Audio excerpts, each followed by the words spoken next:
My guy, if I was in Harbinger Wars, I would definitely be in Hardcorp.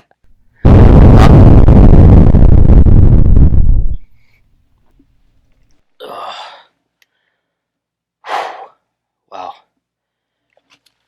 Uh, it's a good thing you missed me. Let's get started. Harbinger Wars is a compilation of 4 issues published by Valiant Comics. All 4 comics are written by Joshua Desart and Dwayne Swarzinski. As for artists, Clayton Henry worked on all 4 issues, Clayton Crane worked on issue 1, Miko Soyen worked on issues 1 and 4, and Pierre Perez worked on issues 2 through 4. Brian Reber is the colorist, Dave Lanphier is the letterer, and Josh Johns is the assistant editor, with Warren Simons as the executive editor. Finally, each issue has its own cover artist, starting with Louis LaRosa for issue 1, Clayton Henry on issue 2, Trevor Harrison on issue 3, and Patrick Zurcher on issue 4. Harbinger Wars spans 156 pages, with each issue contributing to the 3-act structure. In issue 1, we're given the setting, characters, and inciting incident. In a lot of ways, the story belongs to each character, as 4 factions fight to obtain their goals. In the beginning, we're introduced to the acting director of Rising Spirit, Morris Kozel. He's the one telling the story from an undisclosed location. Mr. Kozel is having an emergency meeting with the directors of national intelligence in regards to the events that happened before and during the Harbinger Wars. Rising Spirit is a private security firm that weaponizes Psyot children. They also created Bloodshot, who eventually escaped and hasn't been seen for nearly 2 months. Next, we have the Renegades. This group used to belong to the Harbinger Foundation, which is run by Toyo Harada. Each group, Bloodshot, the Renegades, and the Harbinger Foundation, all want to liberate the imprisoned children from Rising Spirit. Peter Stanchek, leader of the Renegades, has a vision and is told by a monk that he must gather all the Psyot children. The inciting incident occurs on page 28, when Bloodshot infiltrates Rising Spirit's primary facility in Nevada Desert. He's there to liberate the children, but half of them see him as a threat, calling him the Psyot Killer, and the children are split into 2 groups. One group follows Bloodshot, and the other group follows Cronus, one of the older Psyotics trapped in the facility. Cronus wants the Psyot children to be free, and has always planned at one point or another to escape the facility.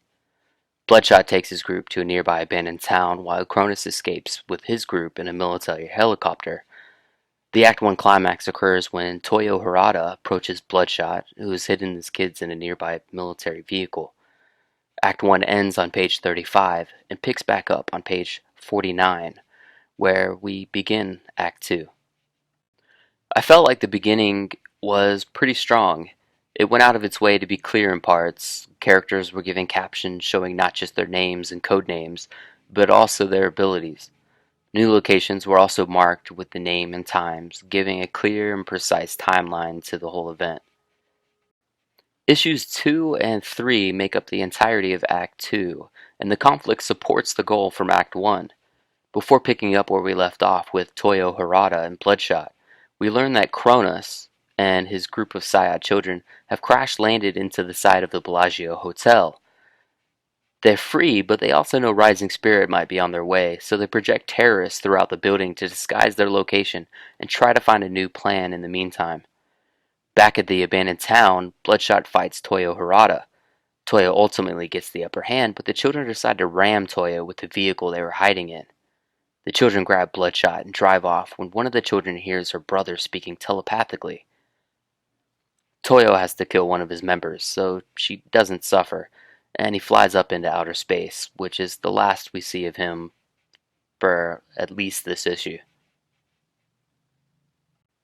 The obstacles increase and the action rises as Rising Spirit recommissions Hardcorp, a branch of Rising Spirit designed to hunt down psiotic children.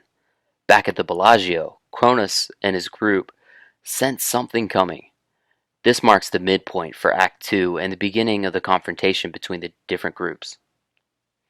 In the second part of Act 2, Issue 3, we kick things off with the brother from Kronos' group and the sister from Bloodshot's group talking telepathically. The sister says she knows where her brother is, and Bloodshot gathers the group for the Bellagio. Meanwhile, Hardcorp is getting ready for their attack on the Bellagio Hotel. The Renegades arrive at the hotel and reassure Kronos that they're not part of Rising Spirit. Sensing Bloodshot nearby, they make a plan to stop him on the Vegas Strip. Hardcorp drops into the roof, killing one of the Psyod children with a bullet right through the head. And the obstacles increase for Kronos and his group. Toyo Harada wakes up in space, and this signifies the end of Act 2 on page 105. The middle of the story was also clear. It gave us a ton of obstacles and conflicts along the way, and just like the beginning, it was easy to know where and when with the captions they placed within the comic. Issue 4 and the beginning of Act 3 on page 114 brings us to our climax as each group converges on the Bellagio Hotel.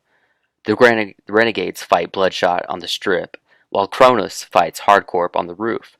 The Harbinger Foundation, led by Toyo, takes out communications for the Hardcorp, and Rising Spirit sends 2 fighter jets to bomb the place up.